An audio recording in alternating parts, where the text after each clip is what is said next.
So, a few weeks ago I made a video talking about my first 10 hours of Space Marine 2. At that point, I had mostly played through the early campaign missions, and my first impression was pretty positive. The combat felt heavy in a good way, the gunplay was satisfying, and the game really captured the sense of being dropped into these massive battles where you're just constantly pushing forward through overwhelming numbers. And that first impression mostly holds up. But finishing the campaign definitely gave me a slightly different perspective on the game. Not in a bad way exactly, but once you get past the halfway point, the tone and the enemies change quite a bit, and the campaign starts focusing on something very different from those early Tyranid swarm battles.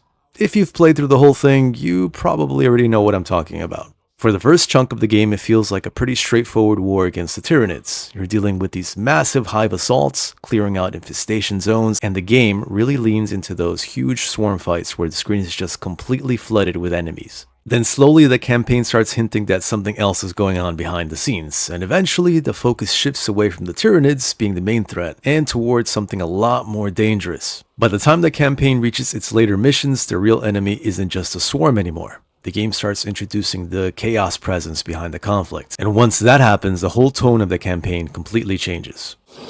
What exactly are we doing with these obelisks? The Aurora device opens a rift to the immaterial. A gateway. These smaller obelisks appear to be the keys to that gate. You start running into the forces of the Thousand Suns, which immediately pushes the story into a very different direction. Suddenly, you're dealing with chaos sorcery, warp corruption, and enemies that behave completely differently. So, after playing the campaign and playing through the PvP for a bit, I wanted to talk about how the game actually holds up once you reach the second half, how the chaos enemies change the gameplay, and whether that campaign really sticks to landing by the end. Because the first 10 hours give you a good idea about what the game is, but they don't really show you what the campaign eventually turns into. One thing that surprised me a little once I got deeper into the campaign is just how quickly the Tyranid war stops being the central focus. The early missions are almost entirely about dealing with the swarm. You're pushing through ruined cities, defending imperial positions, clearing a lot of zones, and the game does a really good job selling the scale of that conflict. There are several moments where you're standing on those elevated positions, watching entire waves of Tyranids pouring over walls or flooding through the streets, and the engine actually handles those moments really well. That's probably still one of the most impressive things about the game visually. Those big swarm scenes look amazing, and they feel chaotic in the right way. You're constantly juggling melee and ranged enemies, and the occasional larger creature pushing through the crowd. But eventually the campaign starts shifting its focus. At first it's quite subtle. You start seeing signs that something else is interfering with the war effort. Certain missions start hinting that the Tyranid invasion might not be the only thing happening on the planet. Then the game starts introducing chaos units into the mix. And once the Thousand Suns show up, the whole dynamic of the campaign changes almost immediately. You start running into enemies that are much more methodical and much more dangerous in smaller groups. Now, most of the Chaos Marines you fight are Rubric Marines, which, if you know the lore, are basically these hollow suits of power armor filled with warp dust. And of course, I didn't really know this until the game kind of piqued my interest, so it's actually a pretty cool visual detail the first time you see it. Gameplay-wise, they behave very differently from the Tyranids. They're slower, more deliberate, and a lot more focused on ranged combat. Instead of constantly being rushed by swarms, you're suddenly dealing with enemies that are holding positions, teleporting around the map, and forcing you to approach fights much more carefully.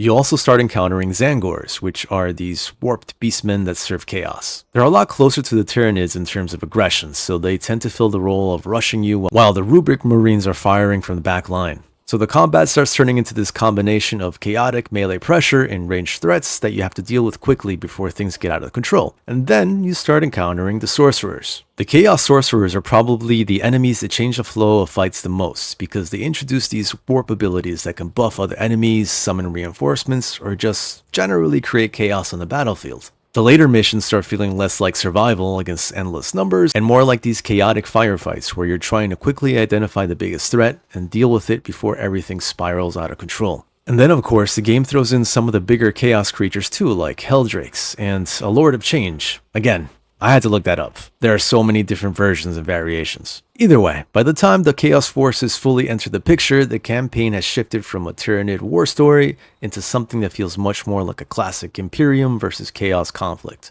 I think that shift is where the campaign becomes a lot more interesting and the environments start looking like something out of a fever dream. Once the Chaos storyline fully takes over, the last stretch of the campaign becomes much more focused on tracking down the source of the corruption behind everything that's happening. At the center of that is a thousand-sun sorcerer, Imura.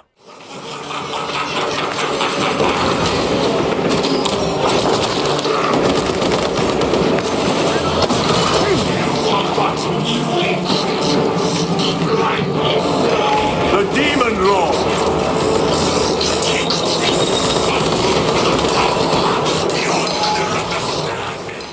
Who is basically orchestrating the Chaos presence you've been fighting throughout the later missions. And as the campaign moves towards its final missions, the environments start reflecting that shift as well. You start seeing locations that are heavily warped by the Chaos influence. Like I said before, the tone gets a lot darker, the environments get stranger, and some areas start feeling like they're halfway through real space and the warp. Gameplay-wise, the final missions throw a lot at you, and some of those encounters get pretty hectic if you're not managing the battlefield well.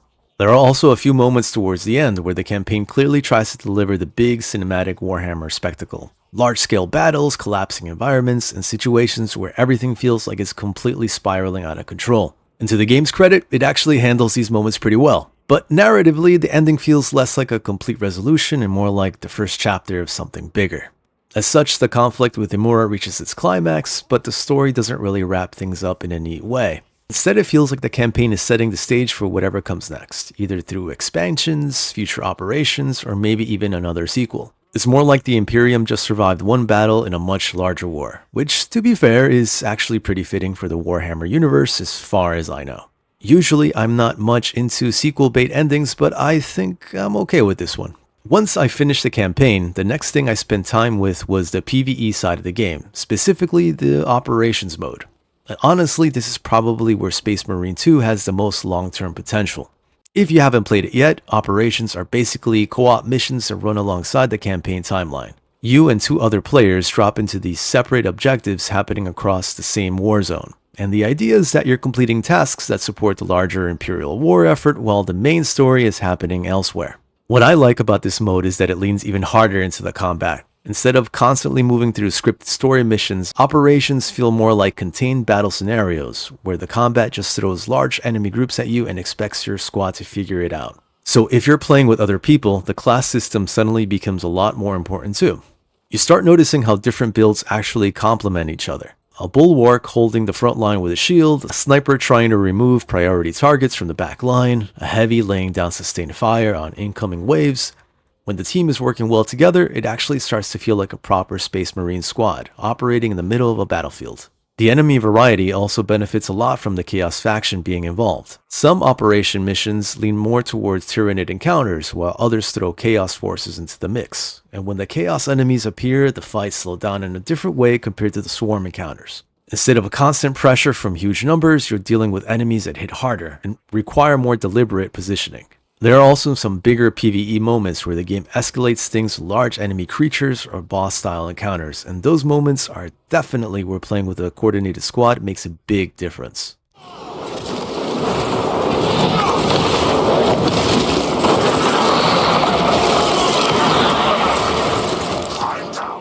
Then there's the Siege mode, which is basically the closest thing the game has to a full survival scenario. The premise is pretty straightforward. You're defending a position against increasingly intense waves of enemies while trying to hold the line as long as possible. And this is where the game really leans into the spectacle again. Siege mode ends up recreating the classic Warhammer imagery of a small group of Space Marines standing against impossible numbers. Tyranids climbing over fences, Chaos forces pushing forward, the battlefield slowly turning into complete chaos as the waves get harder and harder. The longer you last, the more the pressure builds, so more enemies, bigger threats, less room for mistakes. It's a kind of mode that's easy to jump into with friends for a few rounds, and it definitely feels like something that could keep expanding with additional maps or variations later on. So if someone finishes the campaign and wonders whether there's anything left to do, Operations and Siege mode are clearly meant to be the long-term side of the game. The other multiplayer side of the game is the PvP mode called Eternal War, and this one takes a very different approach compared to the co-op modes.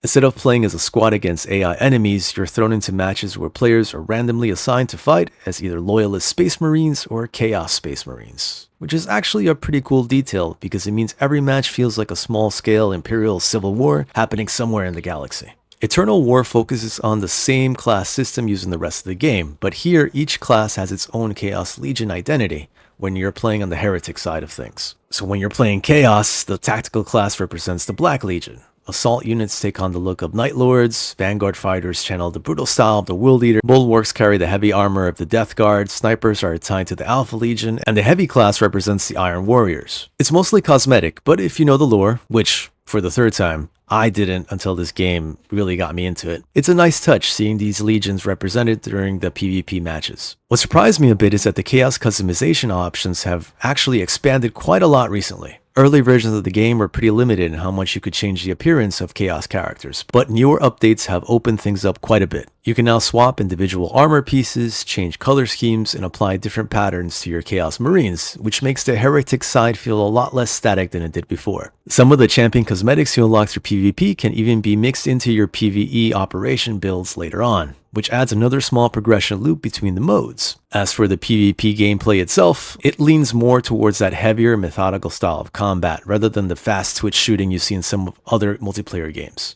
Positioning really matters, teamwork matters, and if a squad is coordinating well, they can absolutely dominate a match.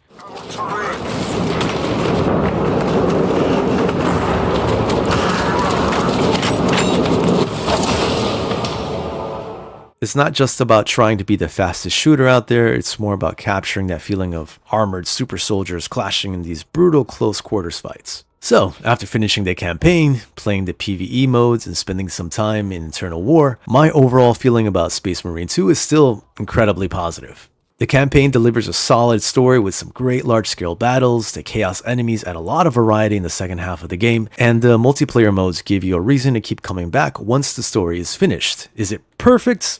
Not really. Some missions repeat a bit, and the story definitely feels like it's setting up something larger rather than completely concluding everything. But as a full package, it does a really good job capturing the atmosphere of the 40k universe and putting you right in the middle of these huge conflicts between the Imperium, the Tyranids, and Chaos. By the way, they keep expanding the multiplayer modes with new missions, enemies, and maps. I'm not sure how much longer it will go on, but it's got so much content to get through already. Anyway, that's my full impression/review now that I've finished the campaign and spent some time with the multiplayer. If you've played through the whole thing as well, I'm actually curious what you thought about the second half of the game. Did you like the shift towards a Chaos storyline, or did you prefer the earlier Tyranid battles? Let me know in the comments. And if you enjoy these kinds of breakdowns, impressions, reviews, or just gaming news, remember to like and subscribe. I've got a lot more on the way. Once again, thanks for watching and have a great one.